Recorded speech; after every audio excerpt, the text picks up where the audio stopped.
ही पक्का ना? बहुत टाइम है ना हमारे पास। और क्या। नमस्ते, वेलकम टू हार्टबीट एपिसोड। आज आपने आई थिंक ये वीडियो देखा होगा और वीडियो का मैसेज भी बड़ा क्लियर होगा। ये मूवी मेरे बहुत दिल के करीब भी है for two reason. One due to Dhoni, everybody loves Dhoni, और दूसरा चीज़ जो इम्पोर्टेंट था कि सुशांत सिंह राजपूत का जो रोल, जो किरदार जो उनने जिस तरीके से निभाया, और फाइनली ये जो टचिंग लाइन जो थी कि क्या हमारे पास टाइम है ना, ये हमको भी टच किया। और ये उन सभी लोगों के लिए है जो अपने आप को बोलते हैं कि हम लोग बहुत बिजी हैं, जो दिन रात एक करते हैं अपने प्रोफेशन में वन ऑफ द बेस्ट करने के लिए, जिनके कारण हम कंट्री वाले, मतलब हम लोग कह सकते हैं सभी लोग गर्व भी करते हैं। लेकिन कहीं ना कहीं वो लोग चूक करते हैं जिसके बारे में हम लोग कह सकते हैं कि अपनी हेल्थ के बारे में वो लोग उतना टाइम नहीं दे पाते जितना देना चाहिए था, जो बहुत छोटी छोटी चीज़ों से किए जा सकते हैं।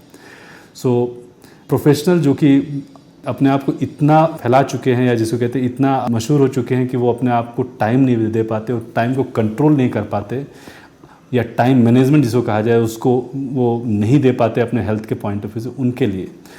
So let us know what is called busy schedule. Busy schedule तभी कहा जाता है जब आप अपने टाइम को खुद नहीं कंट्रोल करें, आपका टाइम कोई दूसरा कंट्रोल कर रहा है, और आप कहीं ना कहीं अपने हेल्थ से रिलेटेड, अपने लव्ड वन मीन्स अपने फैमिली को टाइम नहीं दे पा रहे। तो ये बिजी शेड्यूल के साथ बहुत सारी चीज़ें आती हैं, और उसमें एक जो गिफ्ट होता है वो होता है कभी कभी heart diseases. So heart diseases को जानना मतलब आपकी एक प्रॉपर स्क्रीनिंग होना, और उसको स्क्रीन करने के बाद अगर उसमें कुछ डिटेक्ट होता है, जो कि हम लोग कहते हैं कि बीमारी आने से पहले कुछ लक्षण आते हैं, या कह सकते हैं कि आपका शुगर लेवल बढ़ रहा है, या आपका कोलेस्ट्रॉल लेवल बढ़ रहा है, या बीपी फ्लक्चुएट होकर वो कुछ हायर रेंज में जा रही है, वहाँ पर अपने लाइफस्टाइल को चेंज करना। मतलब आपकी बीमारी जो है, आपका जो विवाह जो है बीमारी के साथ, क्योंकि एक बार अगर आपका विवाह शुगर के साथ हो गया तो ये लाइफ लॉन्ग बीमारी है, उसको आप छोड़ नहीं सकते। उसी तरीके से बीपी, तो समय रहते आपको एक्शन लेना चाहिए। तो पहला चीज़ है स्क्रीनिंग करने से पता चलता है अगर आपका लाइफस्टाइल है कि आप में मोस्ट ऑफ टाइम सेडेंट्री रह रहे हैं, या आपको बहुत ट्रैवल करना पड़ रहा है, you have to find some time for your self. और वो जो टाइम रहता है वो उस वेल्थ के लिए रहता है जिसको कहते हैं हेल्थ। और उस वेल्थ में अगर आप नहीं इन्वेस्ट करते हैं तो बी रेडी फॉर मीन्स आजकल, खासकर आजकल के टाइम में जिस तरीके से बीमारियां समय से पहले आ रही है, शुगर, बीपी, जो भी है, इवन हार्ट अटैक, सब समय से पहले आ रहा है। उसका एक बहुत बड़ा कारण है नॉट ओनली आवर लाइफस्टाइल। हम लोग जो खाना पीना जो खा रहे हैं वो उस तरीके का नहीं जो कि आज से 4 या 5 डेकेड पहले हुआ करता था। तो वो प्रदूषित हो चुका है, उसमें हम लोग कह सकते हैं पेस्टिसाइड का लेवल, यूरिया का level, all those things has gone very high. और जो हम लोग स्मोक, जो चारों तरफ रैम्पट, आप स्मोकर हैं कि नहीं है उससे कोई फ़र्क नहीं पड़ता है। आपका जो एयर है, जो हम लोग खासकर मेट्रोपॉलिटन सिटी में रह रहे हैं, आप दिल्ली का एग्जांपल ले लीजिए, किस तरीके से जो आया, हम लोग कहते हैं जो प्रदूषित एयर है वो आपका इन्फ्लामेशन के लेवल को बढ़ाता है। इवन हार्ट अटैक भी आने का एक बहुत बड़ा रिस्क आज के टाइम में एयर पोल्यूशन को माना गया है। ये तो बात हुई एयर पोल्यूशन, लेकिन एक जो चीज़ है जो कि हम लोगों को पता है, हम लोग उस पर एक्शन नहीं लेते, वो है सिटिंग हैबिट। सो सिटिंग हैबिट का मतलब होता है अगर आप 6 से 8 घंटा लगातार बैठे हैं, आपका रिस्क और द पर्सन जो 2 पैकेट सिगरेट ले रहा, उसका हार्ट अटैक का रिस्क लगभग नियरली सेम है। इसको कहते हैं sitting is a new smoking. ये वर्ड यूज़ किया जाता है, या एक प्रोवर्ब हो गया कि अगर आप 6 घंटे या 8 घंटे लगातार बैठ रहे हैं सिस्टम के सामने और एक्सरसाइज नहीं कर रहे हैं, आपका रिस्क और स्मोकर का रिस्क लगभग एक ही है। So take action for that one. आप कोई ना कोई एक हैबिट, या जिसको कह सकते हैं आप को करिकुलर एक्टिविटी को लीजिए, उस रनिंग, प्लेइंग हो, कुछ भी एक चीज़ को लीजिए और उसको रेगुलर पर कीजिए, और कोशिश कीजिए 7 to 7 डेज। 7 to 7 डेज़ की कोशिश करेंगे तो हो सकता है शायद 7 में 5 डेज जो कि नॉर्म कहा जाता है कि वो आप अचीव कर पाएँ, and it will certainly reduce your heart attack के रिस्क। बिकॉज आज के टाइम में जो रिसर्च आ रहे हैं, जो रिसेंट का भी रिसर्च है, ये प्रूव कर चुका है कि जो आदमी ज़्यादा एक्टिव रहते हैं उनको हार्ट अटैक आने के रिस्क घटते हैं।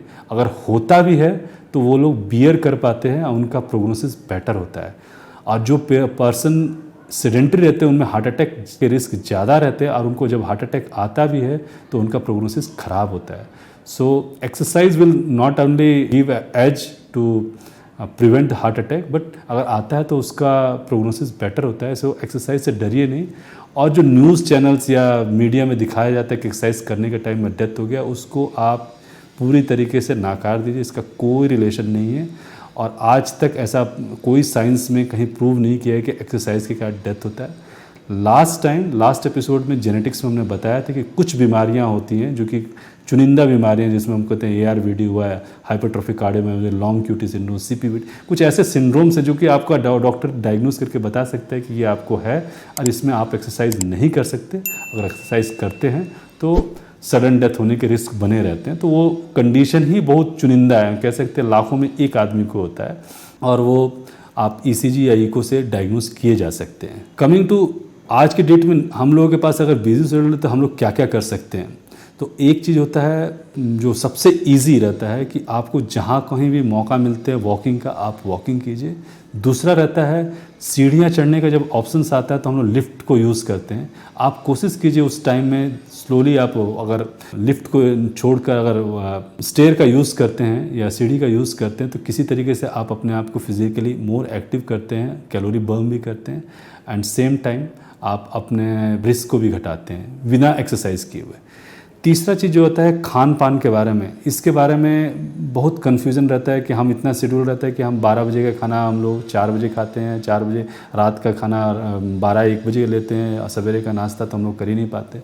ये एक बिजी मैन का एक बहुत बड़ा प्रॉब्लम रहता है जिसको हम लोगों को सॉल्व करना इम्पॉर्टेंट होता है। बिकॉज़ जो आप खाते हैं उसका किसी ना किसी तरीके से आपके हेल्थ पर बहुत बड़ा इम्पैक्ट होता है एंड वो इम्पैक्ट आप रिड्यूस कर सकते हो by making something we call के कि एक डिसिप्लिन रखना है कि इस टाइम के बाद हमको खाना नहीं खाना है। क्योंकि अगर आप एक टाइम पे खाना स्किप भी करते हैं पर्टिकुलर टाइम को अगर मेंटेन करते हुए, you will not die and you will not become weak also. क्योंकि हम लोग के अंदर में इतने कैलोरीज रहते हैं कि वो टाइड ओवर करेंगे और वो फास्टिंग पीरियड आपको सर्टनली एक एज भी देगा। So timing of the food, quantity of the food and quality of the food, ये तीनों चीज़ बहुत इंपॉर्टेंट है। अगर आप फास्ट फूड को अवॉइड करते हैं, प्रोसेस्ड फूड को अवॉइड करते हैं, टाइमिंग ऑफ द फूड मतलब आप एक पर्टिकुलर टाइम में ही खाना खा रहे हैं और एक विंडो में खा रहे हैं, मतलब 9 से लेके 9 to 9 या 9 to 8 ही आप खा रहे हैं। 8 o'clock के बाद अवॉइड कीजिए। आपको अगर भूख लगता भी है तो आप कोशिश कीजिए कि early in the morning I will get up and I will take, that is a better than consuming fast food at the midnight around 12 o'clock 1 o'clock and not getting in the morning and again not feeling well also। और कभी कभी gas का problem होना, even lethargy होना, ये उसका एक बहुत बड़ा कारण है। और सबसे इम्पॉर्टेंट ड्रिंक्स, वो कोल्ड ड्रिंक हो या हार्ड ड्रिंक, आप जितना अवॉइड करते, जितना शुगरी प्रोडक्ट से दूर जाएंगे उतनी लाइफ आपकी इजी होगी and you will be better able to perform. Because cocaine से ज़्यादा शुगर में एडिक्टिव पावर होती है। इसके बारे में आज तक कोई मार्केटिंग नहीं की गई क्योंकि ये एक ऐसा चीज़ है, एक ऐसा ओपन सीक्रेट है। आपने प्रायः देखा हो कि एक रसगुल्ला लेने के बाद आप अपने आप को रोक नहीं पाते हैं। उसका रीज़न क्या है, दूसरे रसगुल्ले पर क्यों चला जाता है। लेकिन आप अगर एक आम खाएंगे उसके बाद दूसरे आम खाने में इतना देरी रहती है, उसका यही रीज़न होता है कि जैसे ही आप प्रोसेस्ड शुगर लेते हैं वो आपके एक पर्टिकुलर एरिया को एक्टिवेट करता है और उसके बाद वो आपको दूसरे के लिए प्रोत्साहित करता है। And that is the thing कि आप एक ड्रिंक लीजिए, उसके बाद दूसरा ड्रिंक, तीसरा ड्रिंक, अनलेस आपको पूरी तरीके से वो तृप्त नहीं करता, आप एक के बाद एक लेते ही जाते हैं। तो जितना प्रोसेस्ड फूड और शुगर से दूर करें, कहते हैं ना चीनी कम, यहाँ पर चीनी कम, जो भी मीठी चीज़ है, जो भी आर्टिफिशियल स्वीटनर से बनी हुई चीज़ें, उससे जितनी दूरी करेंगे आपकी लाइफ उतनी ईजी होगी। हार्ट अटैक, कैंसर, जितनी इन्फ्लामेटरी डिजीजेस सबके रिस्क घट जाते हैं। इवन कफ एंड कोल्ड का रिस्क भी घटता है क्योंकि ये आपके इम्यूनिटी पर भी एक्ट करता है। सो आपकी अपनी इम्यूनिटी को बेटर करना है तो ड्रिंक से दूर जाइए, वो हार्ड ड्रिंक हो। और हम इसमें आज के टाइम में भी कहते हैं कोल्ड ड्रिंक से ख़राब चीज़ आज तक कोई बनी नहीं है, ना बन सकती है। इससे आप जितनी दूरी रखें, और ख़ासकर बच्चों को, क्योंकि इनमें जो हैबिट पड़ती है ये समय से पहले डायबिटीज़, समय से पहले स्ट्रोक एंड समय से पहले हार्ट अटैक, ये सब चीज़ लाने में बहुत बड़ा कंपोनेंट है जिसके बारे में बहुत कम डिस्कस किया जाता है और इसको छुपाया जाता है और रखा जाता है दूर। सो स्कूल में तो इसको रखना ही नहीं चाहिए, but I don't know why it is going on. It's a very sensitive issue, but बच्चों के लिए कोल्ड ड्रिंक्स बहुत हार्ड ड्रिंक से भी ख़राब हम ये कह सकते हैं, और इसको जितना दूर रखें उतना बेटर है।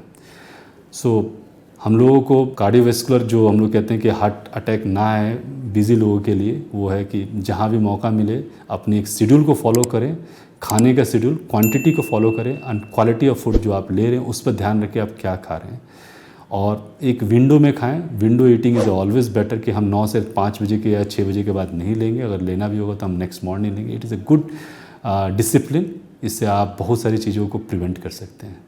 सो see you next time with some new topic. नमस्ते।